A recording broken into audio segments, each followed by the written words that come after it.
আমি এখন বরিশাল লঞ্চঘাট অবস্থান করছি। বাংলাদেশের অভ্যন্তরীণ নৌ রুটের দ্বিতীয় বৃহত্তর নৌবন্দর বরিশাল লঞ্চঘাট।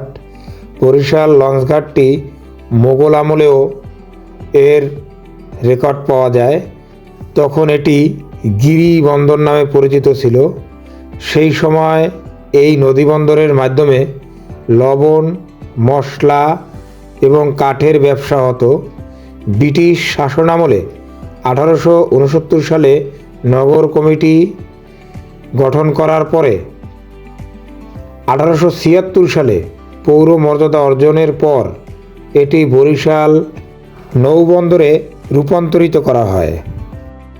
বাংলাদেশের দক্ষিণ অঞ্চলের এই নৌবন্দরটি কীর্তনখোলা নদীর তীরে অবস্থিত। যাত্রী চলাচলের দিক থেকে এটি ঢাকার পর বাংলাদেশের ব্যস্ততম নদীবন্দর।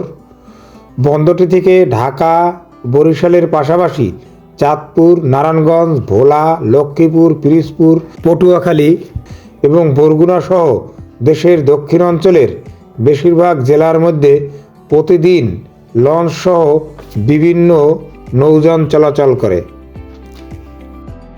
বাংলাদেশের বিভিন্ন অঞ্চলকে সংযুক্ত করে পরিবহন ব্যবস্থায় একটি গুরুত্বপূর্ণ ভূমিকা পালন করে আসছে।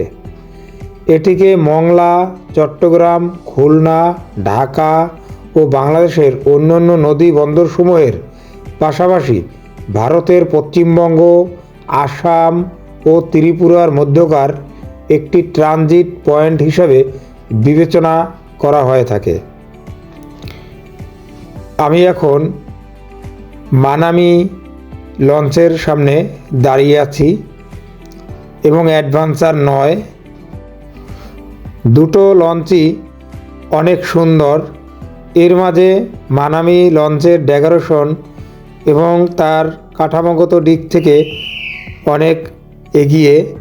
আমার অনেক ভালো লাগে মানামি লঞ্চঘাটটি দেখে আপনাদের যদি ভিডিও ভালো লেগে থাকে তাহলে লাইক, কমেন্ট ও সাবস্ক্রাইব করে আমার সঙ্গে থাকুন।